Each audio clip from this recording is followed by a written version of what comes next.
All right. So I'd like to take a minute and thank everyone for attending today's meeting. There's a poll questions that will be popping up throughout our presentation today, and I'll be bringing to your attention. Our first question here is to tell us about you and who's joining us. If you're a person living with HCU, a parent of a person living with HCU, caregiver of someone living with HCU, an advocate, or industry represented. We are hoping to kind of represent a little bit of everyone here today because this town hall, we think about our community as everyone that we serve, not just patients and caregivers, but also industry is a huge part of our community as well. So we are welcome to have everyone here today. And I'll be bringing your attention to additional poll questions throughout. So right now it looks like the majority of those who are in attendance are parents of those with children with HCU or adults. So Happy New Year, everyone. We are so excited you could join us this afternoon for our first 2024 HCU Community Town Hall. At the heart of our mission is our commitment to improve the lives of patients and caregivers living with HCU. So we'd like to start today's meeting by reading our mission statement. This will set the stage as we discuss our plans for 2024 and what we're calling a restructuring. So the mission of HCU Network America strives to inform and provide resources for patients and families, create connections, influence state and federal policy, and support the advancement, diagnosis, and treatment of HCU and related disorders. So at this time, I'd like to bring your attention to, poll question number 2. And poll question number 2 says, I've been on one of the committees. Yes, I'm currently on one of the existing committees. Yes, but I have resigned, or no, I have not. This is really just to show how many people have been involved in our committees. Together, we've had over, I want to say, 20 different volunteers throughout the time that the different committees have existed. Currently, up until this year, we had a classical HCU steering committee and a remethylation. And we've seen a lot of growth in our committees and community since our organization was since the first committee was formed in 2018. And with these 3 committees here, we've accomplished a lot, and we'll be sharing some of those achievements later on. As you can see, it's really these 3 committees trying to do a lot of different things when there is so much overlap between the 2. You can see that they both focus on education, they both focus on support, they both focus on awareness, they both focus on research, and they both focus on advocacy. The pluses and minuses that we have noted here are our strengths and our weaknesses of both committees, and it's not meant to be a critical evaluation. It was more really just to assess where we need to strengthen the support of these 2 committees that we have, really 3 committees, and to help ensure we're fulfilling our mission optimally.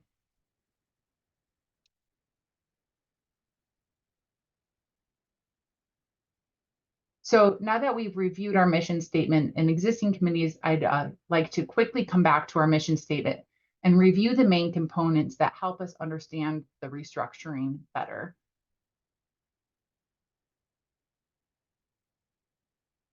So, the mission of HCU Network America strives to inform and provide resources for patients and, I apologize, I'm getting kind of silly with my clicking here. The mission of HCU Network America strives to inform and provide resources for patients and families, to create connections, influence state and federal policy, and support the advancement and diagnosis and treatment for HCU and related disorders.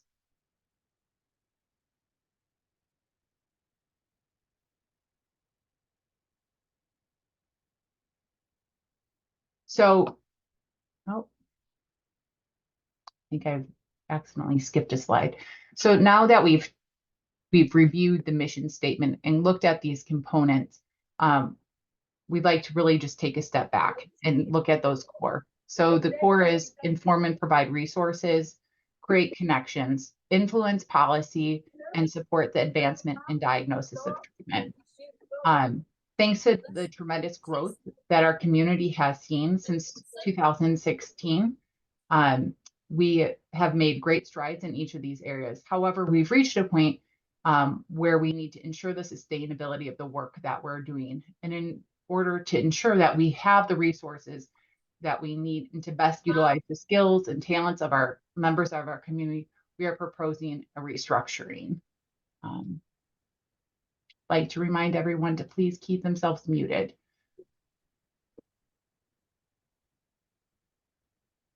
So why are we doing this? It's really about the sustainability of the future. This restructuring will allow a more sustainable path forward. Right now, that first slide you saw with the 3 committees, there was a lot of redundancy that was put in, but right now we need to make sure that there's a shared ownership of the community and we're best utilizing the talents and skills and interests of our incredible community. And so what we have, our previous model relied heavily on those 2 committees fulfilling the majority of our mission, with the fundraising committee supporting the efforts monetarily. To grow, though, we need to spread the load to ensure that we are utilizing our resources and community to the best of their abilities.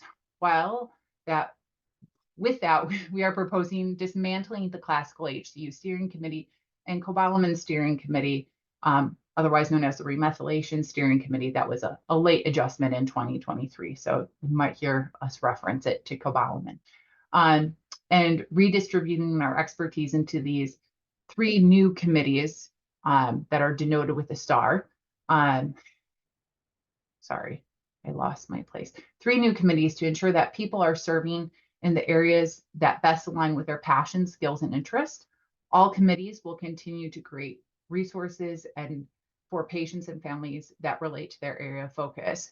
So our new committees are the Community Engagement Committee, Research Committee, Advocacy and Awareness, and we will be continuing the Fundraising Committee. We just hope to grow that committee in general. You can see that when you go back to our original mission statement, that these committees are really in line with those 4 points that we have. So with this, I'd like to introduce you to the chairs of each of our committees that I'll be sharing as well with them.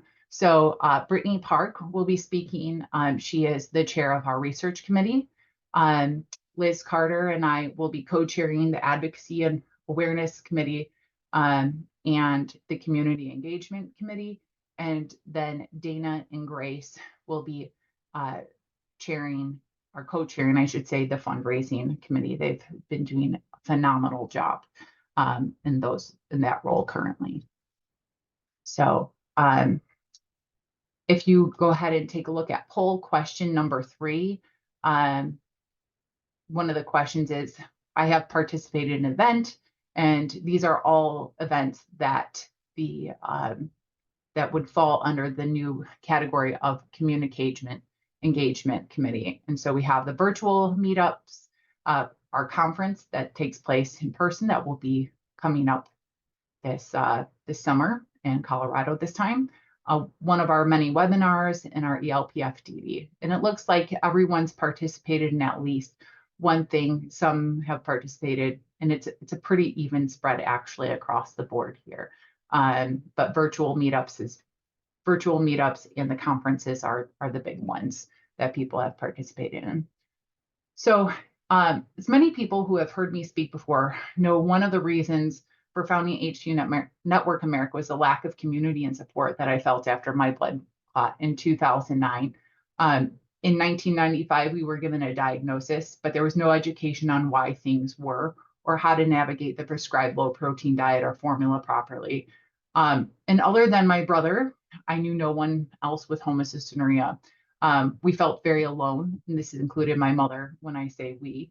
And after my blood clot, I knew we had to change, or my health and my brother's would continue to decline. So one of the biggest areas of focus from our original committees was on education and support, which many of us who I had met along the way felt we were lacking. We now have many resources for families and patients to learn from, regardless of where they are at in their journey. So what we'll do with this new Imagine community engagement is it will look a lot like our previous committee. It just will be a more well-oiled machine with a couple new programs. So we'll continue to have our virtual meetups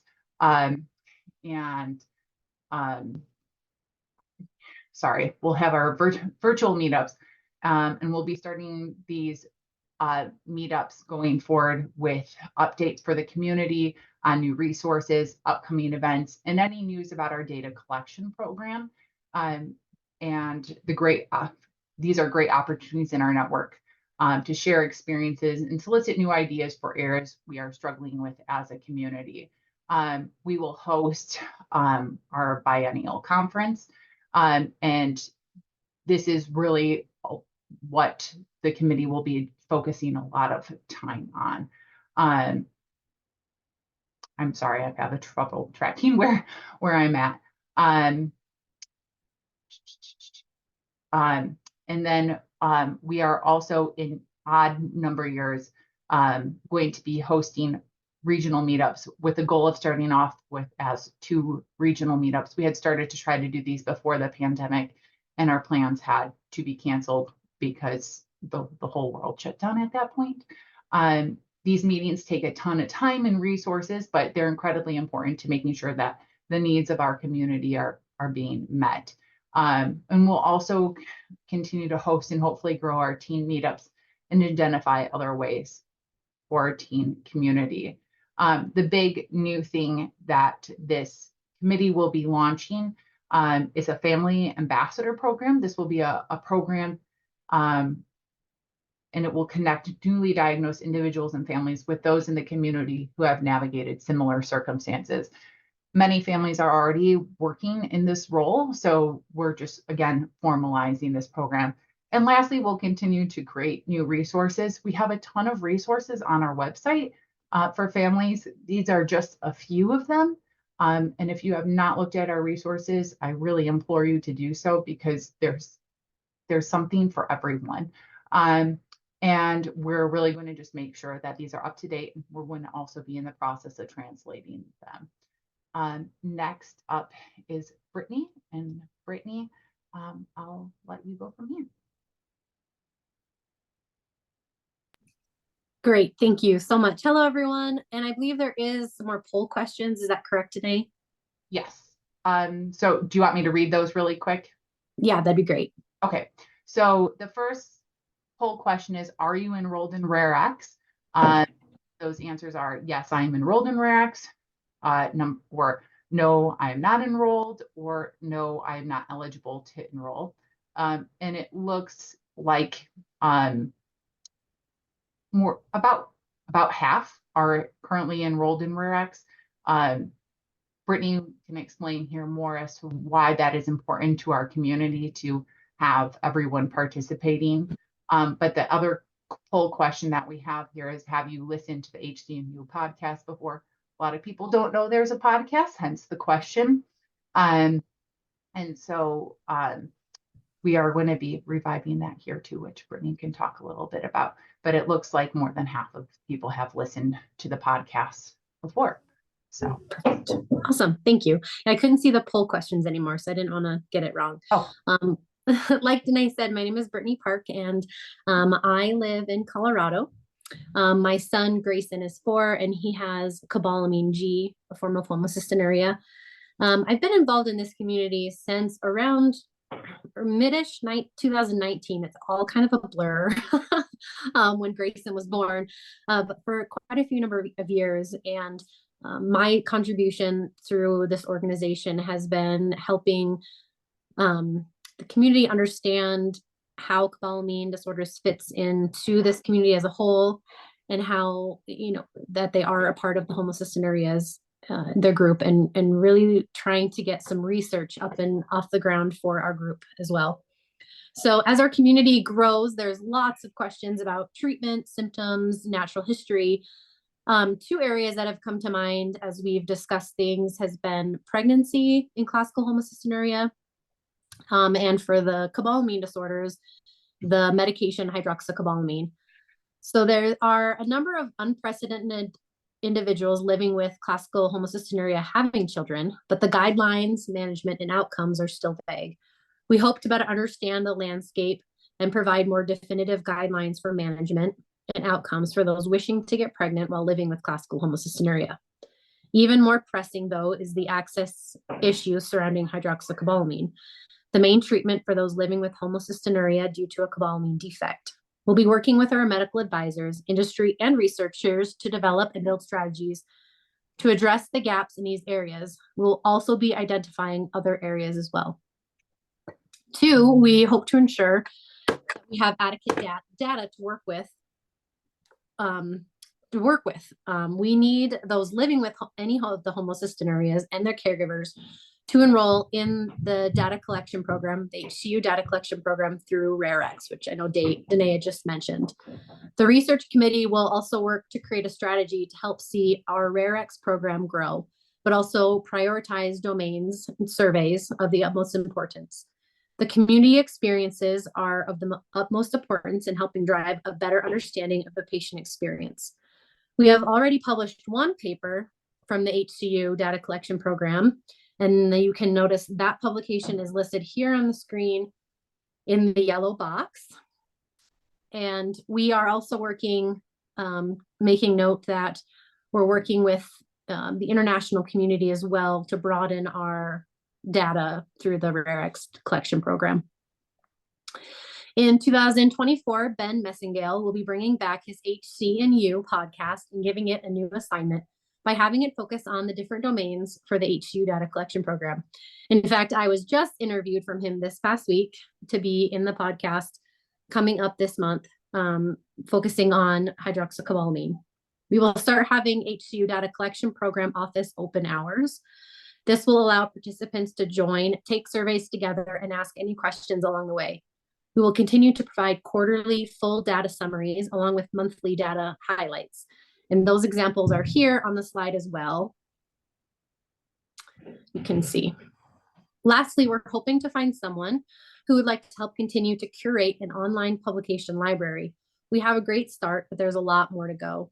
This will allow those living with HCU, their caregivers, and researchers to access information in the quickest way possible. All right. Thank you, Brittany, for sharing that. There's so much happening in the research area. It's extremely exciting. And we can't stress enough that even without those on this call participating in the research committee, that you do have a lot of power by joining RareX and contributing your or your child's data and experiences. Next up, we have Liz. Hi, everybody. It's good to see you all here. So I'm going to chat very briefly about the Advocacy and Awareness Committee that we are hoping some of you guys will be inspired to join. First, just to recap one of the poll questions, number 6, have you shared your patient story before, or your child's patient story? And it looks like 67% of you have. And that's actually how I got involved in my advocacy efforts to start with. So I am Liz. I live in South Carolina, and my son Elliot has classical HCU. He was diagnosed at 2.5 after being missed at newborn screening. So yeah, my journey in advocacy and in connecting with HCU Network of America began by Danae, connecting with Danae, of course, like so many of you have as well, and just sharing what happened with Elliot and his misdiagnosis. When I started in my advocacy work, I had no real experience, had no idea what I was doing, and what I guess me just telling Elliot's story would evolve into. But that's as simple as it started. And so I just want to encourage and entice some of you to consider joining the advocacy committee, because it really is as easy as just being willing to share your story. So just to kind of to chat about some of the things that the advocacy and awareness committee will be working on, but also to highlight some of the really cool pictures we have here. This first collage on the left is from Rare Disease Week 2023. Most of those pictures anyway. And well, some of them. But yeah, we ended up having, I guess, 4 or 5 patients and caregivers go to Capitol Hill last year for Rare Disease Week. And that center picture in that collage, we met up for dinner together. So it was a group of us that had dinner in DC and just got to enjoy each other's company and all of that. And what else do we have? We've got Danae attending a conference there, sharing about, that's a lot of kind of what Danae does and what I do sometimes is going to conferences where we just share about our organization and how we support patients and caregivers so that providers and other, I guess, stakeholders know that we exist and that we are here to make sure that patients and caregivers have the support that they need as they navigate through their diagnoses. I know a lot of you guys on this call today participated in our ELPFDD, which was incredible. That was a huge success. And, you know, it's very clear that we have some very amazing advocates in our community because you guys stepped up and shared your stories so willingly, and it made such a big impact. You see Danielle and Gabby on this collage. They've become brand ambassadors for some of the companies that make products for HCU, and they simply share their stories as well. We've got, let's see at the bottom there, Giving Tuesday, I think, pictures and all of that. We've got at the bottom, Juana, who lives in Uruguay, who is in elementary school, has been sharing her story with her school and her classmates and her teachers and educating them on what it means to live with HCU. And she's done an incredible job at such a young age. And so, yeah, we've got lots of different ways that we can engage in advocacy. And I just want to emphasize and highlight the fact that you don't have to be an expert. You don't have to have prior experience. You come as you are and learn as you go. And it's a lot of fun.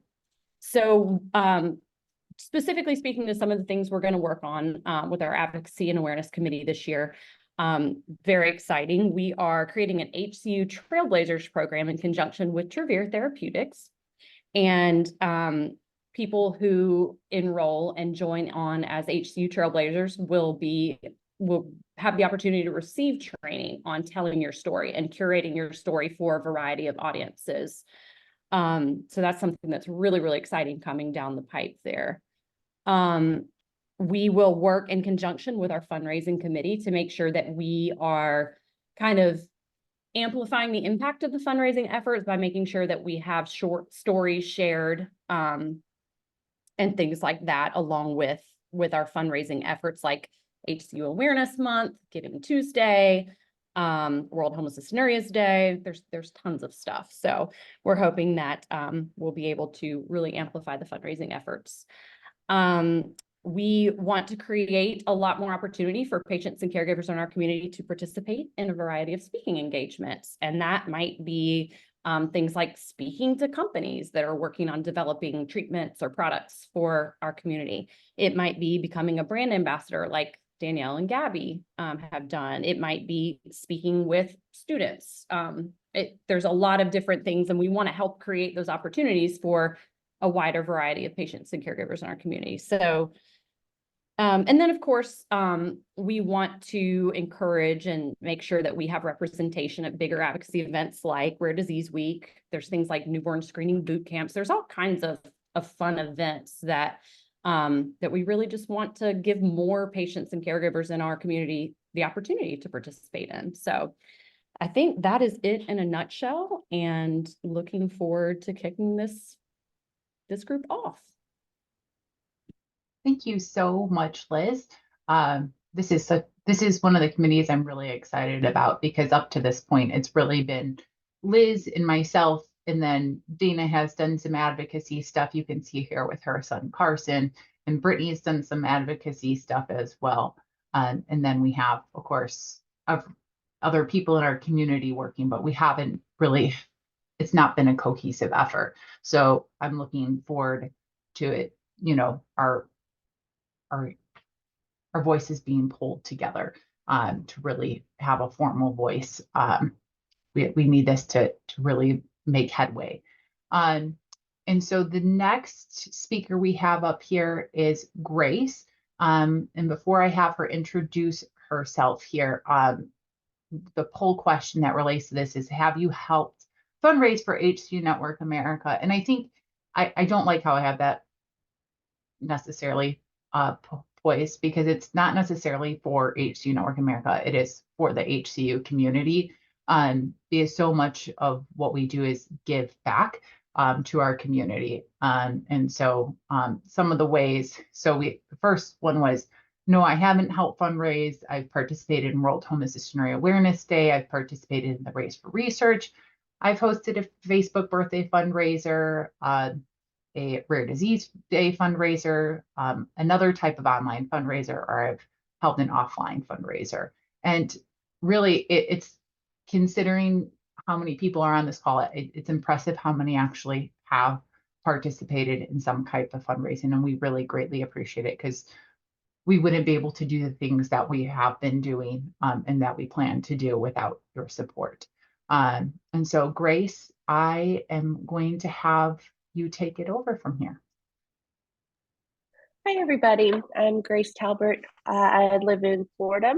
I have a daughter, Carson. She has homocystinuria due to severe MTHFR deficiency. I started getting involved around her first birthday, so about 2.5 years now. And with her first birthday, we started our first fundraiser, the Cakes for Carson fundraiser. And what's so exciting about that, other families, because of that fundraiser, other families in the severe MTHFR community started doing their own fundraisers. And within just this short amount of time, we've actually been able to fund our first severe MTHFR research grant. So excited to get more news about that later this month. But yeah, so let's talk more about this, our fundraising committee. So the fundraising committee has the power to supercharge all of our committees. So it's very, we're very vital to ensure that all the other committees are able to work. So we work to ensure our strategy raises enough to support the conference, amplify our voices, fund research, and much more. We have multiple fundraisers throughout the year to make this happen. Next week, we have a popcorn fundraiser starting. But we have 3 main fundraisers. We have our World Homocystinuria Awareness Day, which is May 18th, our Race for Research, which is the entire month of September, and our end of year appeal. But this year, our anonymous match donors have agreed to split the match up into 2 parts, a World Homocystinuria Awareness Day match and end of year match. So last year was our inaugural World Homocystinuria Awareness Day fundraiser.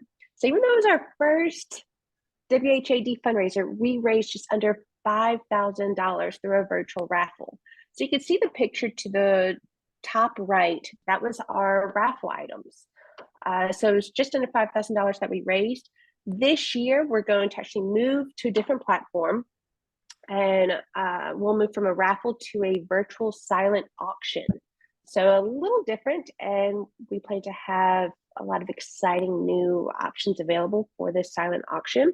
And we're actually going to use our Pledge It platform. That's the same platform we use for a Race for Research. We're also hosting a customizable peer-to-peer t-shirt fundraiser. We did this a couple of years ago. So in the box where it says wear your awareness, that Go Blue for HCU, we had that where you could customize it. I'm sure some of you probably did that. I had a Team Carson or a severe MTHFR one, so you're able to customize it to your family, which is exciting in itself. So you can raise homocystinuria awareness, and in addition, raise awareness of yourself as well. Give that additional support. So yeah, we have a lot of fun, exciting fundraisers throughout the year. And we hope that you will join us and help keep this going, because it's without the fundraising, all of these other committees couldn't exist. The organization couldn't exist. Thank you. All right, thank you. Grace, I'm really excited that that t-shirt fundraiser that we had was 2 years ago, but just in t-shirts alone, we raised $2,500, which is pretty impressive for a t-shirt fundraiser, in my opinion. So we are really excited about the design we have, and we can't wait to roll that out to the community and our new virtual silent auction. Trying to keep my words straight here. And next up, we have Dana. I feel like if you follow our Race for Research, I feel like Dana, everyone should know who she is at this point. So Dana, why don't you go ahead and introduce yourself? That's sweet, Danae. Thank you. Hi, my name is Dana Hunt, and I live in Overland Park, Kansas. My son, Carson Hunt, is 16 years old, and he has cobalamin G. What's unique about Carson is that his diagnosis was not caught on the newborn screen, and they actually first diagnosed him with severe MTHFR. So we have run the gamut from dealing with the fact that things weren't caught on the newborn screen and what happens and how the process works. So we feel very fortunate that we can relate to others as they're going through this. We have made it to 16. They said he wasn't going to make it past 3. So as far as our involvement with the network, I feel we've been able to touch all areas. And it's just been a blessing for us to be able to share our story and give hope to others. So as far as research goes and the race specifically, fundraising, as Grace said, touches all of our committees. Without monetary support, we cannot function. It's just plain and simple. And so we are really asking for any of those that would love to come and join us on all this new adventure. We're hoping that you will come and seek out the fundraising committee. What we have been able to do with just our small team has been incredible. We've grown exponentially, as you can see here in the box, from 2019 to 2023 with the race. We've been able to fund our first co-founded grant for CBLC.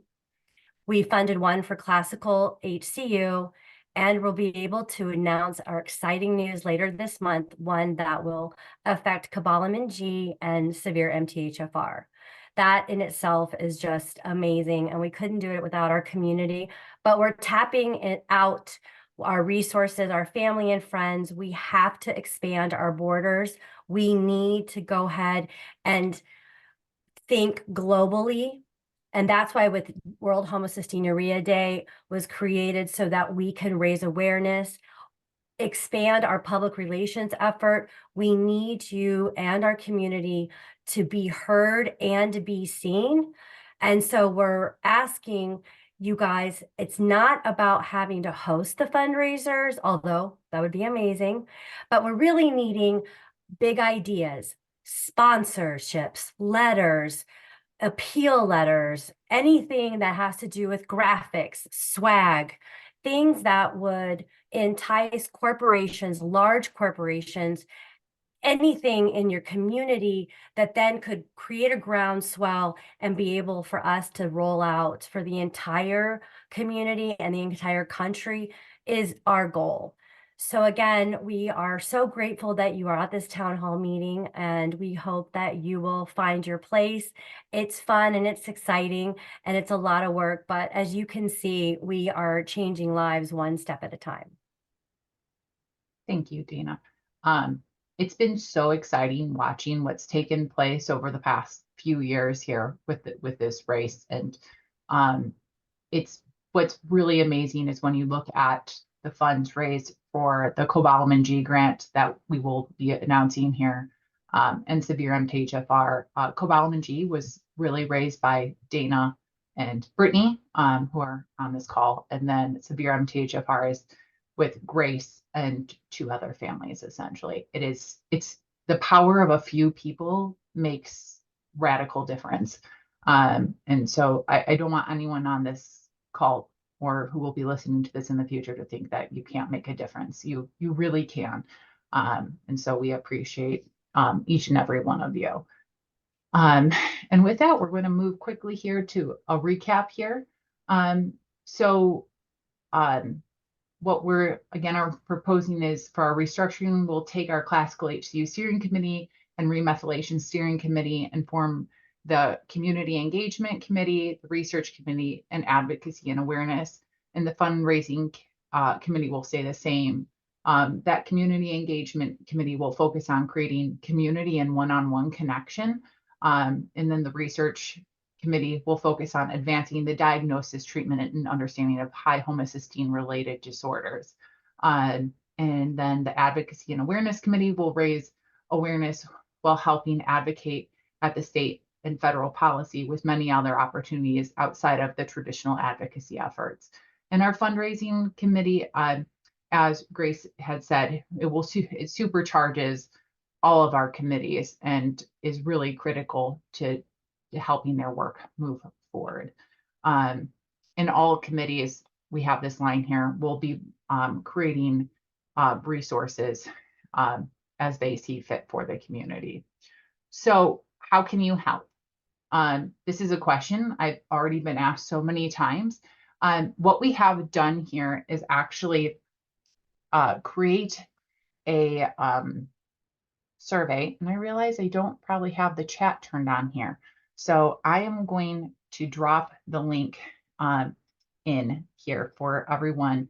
And if you just take a minute and fill out the survey, it's really short. And so we've heard a lot from different people about how they got involved. And I want to just emphasize it can start as a small little seed and grow. You don't have to really know what you're doing in the beginning. When I started my advocacy efforts, it was actually with the PKU organization of Illinois. They asked me to help with their newsletter. And I tell people this story, and it's extremely embarrassing, but I think it goes to show that we all grow in our comfort levels. They asked me to take over their newsletter, and I really didn't understand what that ask meant. So I compiled this Word document and I sent it to the printer, and the printer turned around and go, "Are you really sure you want to send this?" And I was like, "Yeah, this is what I've been told to do." And when it got printed and I received it, it looked totally different. And I was like, "Oh, I understand now why they're asking that question. It's because, you know, what they're printing and what I sent are two totally different things." And obviously, the different committees here will help guide and feedback too. Nothing is meant to be critical. It's just to help us grow as members of the community. But from there, I did finish out the term as the newsletter editor. I promise it didn't all look as terrible as that first one. But then I went on to be their secretary and then the president of the PKU organization of Illinois. And the role definitely evolved, but sometimes it's just a matter of getting started and making those initial, I don't want to call them mistakes because they're not really mistakes. It's just growing pains and kind of figuring out where we fit into the community and helping us best understand how we can help. And so really that's what this survey is. You might have an idea of where you want to help, but it's also, if you don't, that's fine too. We really want to make sure that we're utilizing your interests, your skills, your hobbies to your best abilities. So you don't feel like you're just kind of getting strung along for the ride without it going anywhere. And so we hope that you'll take that time and you'll really find a way to kind of come into the community. And I think the other point that I want to make too is that there's bigger roles and smaller roles. So you don't have to have this huge, gigantic role that takes up a bunch of space and time. There are smaller opportunities also available. And so with that all said here, I am going to move to the last slide here is, there we go. It was not letting me advance my slide. Is a quick, very brief timeline of things coming down the year for the year. We have in February is a very busy month traditionally. We have with Flock, which is the new PKU news group. They've invited us to participate in their Ask Me Anything on February 21st. We have Rare Disease Week at the end of the month. We have currently 5 advocates that we know of that will be heading to DC. Thank you to them for their time and energy and their enthusiasm. And then there's Rare Disease Day on February 29th, the most rare day of the year. And then in May, we have World Homocysteine Awareness Day. In June, our conference, which we hope to see everyone in Colorado. There will be scholarships becoming available soon. We have our Race for Research in September, and our end of the year appeal starts in October and goes through December 31st with the kickoff of HCU Awareness Month in October. And then we have Giving Tuesday too. So this is a very brief snapshot of the entire year, and we'll be filling this out as we get more planning and more people involved in our committees, hopefully here soon. So I'm going to stop our recording here, and I'm going to invite the community to you can unmute yourself and you can come on camera if you wish to. And really, this is just a time to ask questions and to talk and see if and get to know each other.